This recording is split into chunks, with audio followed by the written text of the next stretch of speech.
ছোট বোনের বিয়ের পর একদিন বাপের বাড়ি বরকে নিয়ে বেড়াতে এসেছি।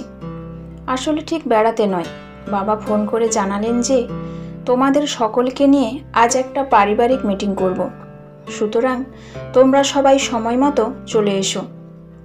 আজ এই প্রথম এমন ঘটনা ঘটেছে যে বাবা ঘটা করে আমাদের সব ভাই বোনকে একসাথে ডেকেছেন। দুই ভাই, ভাইয়ের বউ এবং তাদের বাচ্চারা বাবা মায়ের সাথেই এ বাড়িতে থাকে। দুপুরে সবাই একসাথে খাওয়া দাওয়া করে বিকেলে বাবার কথা মতো সবাই ড্রয়িং রুমে এসে বসলাম। বাবা কিছুক্ষণ পর আসলেন এবং মাকে পাশে নিয়ে বসলেন। খুব টেনশন হচ্ছে, বাবা ঠিক কী করতে চলেছেন। হঠাৎ বাবা বলতে শুরু করলেন, শোনো, তোমরা আমার সন্তান। জ্ঞান হওয়ার পর থেকে হয়তো আমাকে ভালো মানুষ হিসেবেই জেনে এসেছো। আমিও চেষ্টা করেছি একজন আদর্শ বাবা হওয়ার, আর হয়তো কিছুটা পেরেছি, যার ফলাফল আজ আমার প্রতিটি সন্তান সুসন্তান, উচ্চশিক্ষিত এবং যে যার মতো প্রতিষ্ঠিত। সবার ছোট ঝিমলি, তোমাকেও বিয়ে দিয়ে দিলাম, ঘর বর সব ভালো দেখে। মৈনাকের বউ এলো, তাও প্রায় 9 বছর পার হয়ে গেছে। সন্তানদের প্রতি এইটুকু দায়িত্ব অন্তত পালন করেছি। তবে আমি স্বামী হিসেবে মোটেও সফল নই, বরং বিপরীতটাই বলতে পারো। বাবার কথা শুনে বাবাকে এবার থামানোর চেষ্টা করছেন মা, কিন্তু বাবা মাকে বাধা দিয়ে বললেন, আজ আমাকে থামাতে চেয়ে কোনো লাভ হবে না গীতা। স্বামী হিসেবে বেলা শেষে হলেও অন্তত এখন আমি আমার দায়িত্ব কিছুটা পালন করতে চাই।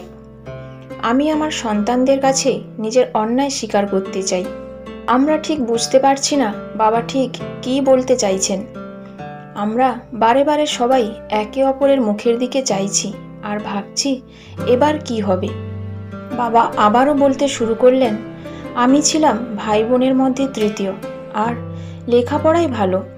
আমি যখন যাদবপুর ইউনিভার্সিটিতে মাস্টার্স পরীক্ষা দিয়ে বাড়ি গেলাম, তখন আমার বাবা তার এক বন্ধুর মেয়ের সাথে আমার বিয়ে ঠিক করেন।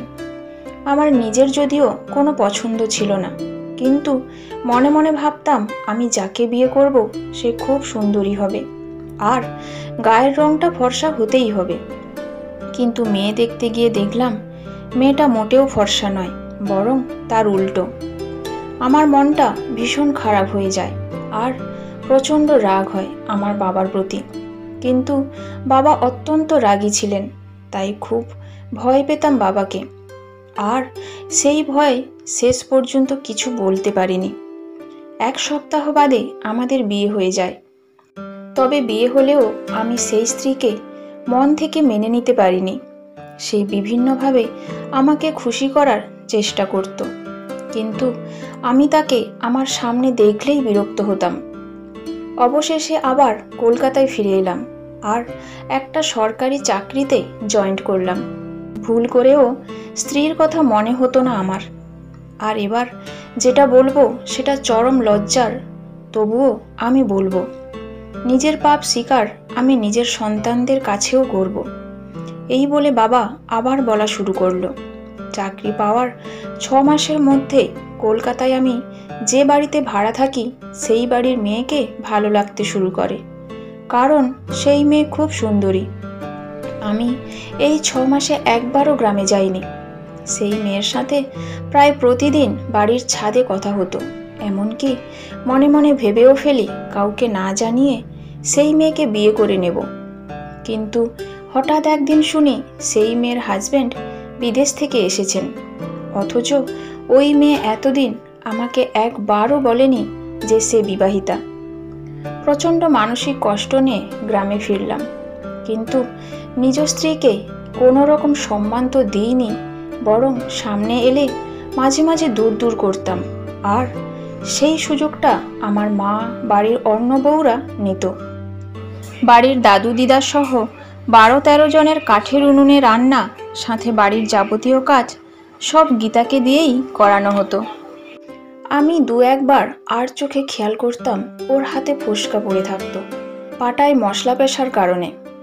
সেই কাক ডাকা ভরে উঠে বাড়ি উঠোন ঝাড়ু দেওয়া, থেকে সবার জন্য জীবন উৎসর্গ করে দেওয়া যেন ওর নিত্যদিনকার রুটিন ছিল। তাতেও শান্তি ছিল না। পান থেকে চুন খসলেই ওকে যেন বিভিন্নভাবে হেনস্থা করত। বাড়িতে ওকে কেবল আমার বাবা ভালোবাসতেন। যাই হোক, আমি কলকাতায় ফিরে আসি। তারপর আর বাড়ি যাওয়ার নাম পর্যন্ত করিনি। বাবা চিঠি পাঠালে কোনো রকম জবাব দিই। এভাবে হঠাৎ একদিন বাবার চিঠিতে জানতে পারলাম আমার একটা কন্যা জন্ম হয়েছে, আর কন্যাটি দেখতে নাকি আমার মতোই। যাক, আমার সন্তান অন্তত তার মায়ের মতো কালো তো হয়নি। আমি গ্রামে আসি। এভাবে একে একে আমার আরও 2টি সন্তান ভূমিষ্ঠ হলো। ততদিনে অবশ্য আগের মতো গীতাকে অপমান না করলেও খুব যে ভালোবাসতাম সেটাও নয়। এর মধ্যে হঠাৎ একবার অ্যাক্সিডেন্ট হয়ে আমার বাম পায়ের হাঁটু ভেঙে যায়। অনেক দিন কলকাতায় ট্রিটমেন্ট করার পর আমাকে গ্রামে নিয়ে আসে। সে সময় গীতা আমাকে যেভাবে সেবা করে, ডাক্তার দেখানো, নিয়ম করে ব্যায়াম করানো, টাইম মতো ওষুধ দেওয়া, আমাকে সুস্থ করে তোলা, তাও পুরো সংসারের দায়িত্ব পালন করার পর আমি সেই সময় অবাক হয়ে ভাবি, আমি কাকে পেলাম জীবনে? সুন্দর চেহারাই কি সব? রত্ন চিনতে এত সময় লাগলো আমার? একটা সুন্দর মন পারে পুরো পৃথিবী আনন্দে ভরিয়ে দিতে। সেই প্রথম বিয়ের 19 বছর পর আমার চোখে ধরা পড়ল পৃথিবীর সব থেকে সুন্দর রমণী তোমাদের মা। একদিন আমার অন্য ভাইয়ের বউ গীতাকে কাজের হুকুম করে। তখন আমি বাধা দিয়ে চিৎকার করে বাড়ির সকলকে বলি, কেন আমার স্ত্রী সব কাজ করবে? অন্যদের মতো ও এই বাড়ির বউ, ওকে ওর যোগ্য সম্মান সবাইকে দিতে হবে। অদ্ভুত ব্যাপারটা হলো, ওকে আমি 19টি বছর ধরে এত অপমান করেছি, কষ্ট দিয়েছি, অথচ আমার সামনে তাকে কাঁদতে দেখিনি কখনো। হয়তো ভয়ে, হয়তো লুকিয়ে কেঁদেছে, কিন্তু সেদিন গীতা চিৎকার করে কেঁদেছে আর বলেছে তার জীবনে যা চাওয়ার ছিল তা সে পেয়ে গেছে, কারণ তার স্বামী তাকে সকলের সামনে নিজের স্ত্রী বলে সম্মান দিয়েছে। সেদিন আমিও খুব কেঁদেছি। এমন একটা মেয়েকে আমি এতগুলো বছর এত কষ্ট দিয়েছি। 6 মাস পর আমি আবার কলকাতায় ফিরে নতুন চাকরিতে জয়েন করি এবং ঠিক করি গীতাকে আমার কাছে নিয়ে আসব। কিন্তু বাদ সাধল আমার মা। তিনি কিছুতেই ওকে আসতে দিলেন না। ও চলে এলে এত বড় সংসার সামলাবে কে? বাড়ির দাদা দাদি, শ্বশুর শাশুড়ির সেবা করবে কে? এভাবে কেটে গেল আরও কয়েকটি বছর। তবে তখন নিয়ম করে কয়েকদিন পর পর গ্রামে যেতাম আমার পৃথিবীর শ্রেষ্ঠ সুন্দরী রমণীকে দেখার তাগিদে। এর মধ্যে অবশ্য আমাদের ছোট মেয়ের জন্ম হয়। তিতলি আমার বড় সন্তান যখন ক্লাস 9-এ উঠেছে, মেয়েটি আমার খুব দ্রুত লম্বা আর সুন্দরী হয়ে যাওয়ায় গ্রামে রাখা বিপজ্জনক হয়ে ওঠে। আর এটাকেই একটা সুযোগ বানিয়ে সেবার বাড়িতে রীতিমতো ঝগড়া করেই তোমাদের সহ তোমাদের মাকে নিয়ে কলকাতায় চলে আসি। আর সেদিনও আমাকে পূর্ণ সাপোর্ট দেন আমার বাবা, যার নয়নের মণি ছিল তোমাদের মা। 4 সন্তানের লেখাপড়া, সংসার খরচ, বাড়িতে টাকা পাঠিয়ে কিছু টাকা ব্যাংকে গচ্ছিত রাখার পর আর কিছুই অবশিষ্ট থাকতো না। তাই যৌবনকালে তোমাদের মাকে কোনোদিন ভালো একটা শাড়ি পর্যন্ত দিতে পারিনি। তারপরও কোনোদিন কোনো অভিযোগ করেনি তোমার মা। বাবার মুখে মায়ের কষ্টের কথাগুলো শুনে আমরা সবাই কেঁদেছি।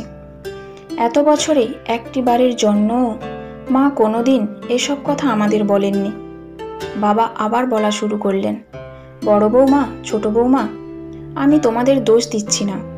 তোমাদের অধিকার আছে স্বাধীনভাবে বাঁচার, তেমনি তোমাদের শাশুড়ি মায়েরও। ও এখনও বাড়ির সবার রান্না করে, আর তোমরা সবাই যে যার কেরিয়ার নিয়ে ব্যস্ত। ছুটির দিনেও তোমরা নিজেদের মতো ঘুরে বেড়াও, আর তোমাদের শাশুড়ি সেই ঘরের কোণে বসে থাকে। কিন্তু তারপরও বুঝতে পারি তোমরা বিরক্ত হও শ্বশুর শাশুড়িকে নিয়ে সংসার করতে। তাই আমি চাই তোমরা আলাদা আলাদা বাড়ি নাও, কারণ সেই এবিলিটি তোমাদের আছে।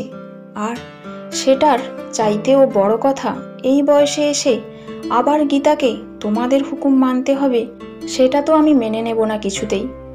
এ বাড়িতে আমি আর তোমাদের শাশুড়ি মা থাকব। খুব অল্প টাকায় জমিটা কিনে রেখেছিলাম, আর সেই টাকাটা ছিল তোমাদের মায়ের তার বাবার বাড়ি দেওয়া বিয়ের গয়না বিক্রির টাকা, আর আমাদের জমানো সামান্য কিছু টাকা। অবসর নেওয়ার পর যে টাকাটা পেয়েছিলাম সেটা দিয়ে 3 তলা বাড়িটা করলাম। বাড়ি ভাড়া বাবদ যে টাকাটা আসবে সেটা আমাদের দুজনের জন্য ঢের। তোমাদের মাকে নিয়ে আমি তেমনভাবেই থাকবো যেমনটা এ যুগের হাজব্যান্ড ওয়াইফরা থাকে। তাকে নিয়ে রোজ ঘুরতে যাব, শহর ঘুরব, সম্ভব হলে দেশের বাইরে ঘুরতে নিয়ে যাব। আমার যতটুকু সামর্থ্য আছে তার মধ্যেই। আমাদের প্রতি তোমাদের ফিনান্সিয়াল কোনো সাপোর্ট দিতে হবে না। শুধু মাসে অন্তত একটা রবিবার এ বাড়িতে সবাই মিলে এসে আমাদের সাথে কাটিয়ে যাবে। সেটাও যদি না পারো তাতেও আক্ষেপ থাকবে না।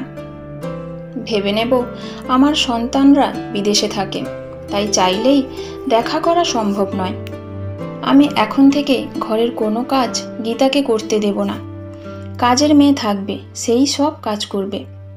আমার জীবনের এই শেষ বেলাতে অন্তত একটু ভালো সময় কাটাবো নিজেদের মতো করে। সব শুনে মা বাধা দেওয়ার চেষ্টা করলেন, ভাইরাও বাধা দিতে চাইল, কিন্তু বাবা যেন এবার স্বার্থপর হয়ে গেলেন নিজের স্ত্রীকে নিয়ে আলাদা নিজের মতো থাকার জন্য। আর মা বাধা দিলেও তার চোখে মুখে কেমন স্বচ্ছ আলো যেন ছুঁয়ে যাচ্ছিল। অনেক বছরের না পাওয়া যেন এক নিমেষেই পেয়ে গেলেন। বাবা আবার বলতে শুরু করলেন, তোমাদের মাকে আমি যেদিন দেখতে যাই আজ হলো সেই বিশেষ দিন, আর তাই আমি তোমাদের মাকে নিয়ে আজ রেস্টুরেন্টে ডিনার করব। এই কথা শুনে মা যেন লজ্জায় তাকাতে পারছেন না কারোর দিকে, শুধু মাথা নিচু করে বলছেন, দোহাই তোমার, এই বয়সে এসব কিছু করতে যেও না, মানুষ হাসবে, টিটকারি দেবে। বাবা বললেন, যে হাসার সে হাসবে, হাসলে হার্ট ভালো থাকে। তোমার আমার কারণে না হয় কিছু মানুষের হার্ট একটু পাকাপোক্ত হলো। বাবার কথায় এবার আমরা কেউ হাসি আটকে রাখতে পারলাম না। বাবা আবার বললেন, ঠিক 1 সপ্তাহ পর আমাদের অ্যানিভার্সারি, আর জীবনে এই প্রথমবার আমি আমাদের অ্যানিভার্সারি পালন করব, তাও খুব ঘটা করে। তোমাদের কিছুই করতে হবে না, শুধু ওই দিন প্রত্যেকে খুব ছোট করে হলেও আমার গীতার জন্য অ্যানিভার্সারি গিফট নিয়ে এসো। বলেই বাবা বাচ্চাদের মতো কাঁদতে শুরু করলেন, সাথে মাও। তবে এই কান্না আনন্দের, এই কান্না সুখ প্রাপ্তির, এই কান্না বহুদিনের না পাওয়ার কান্না।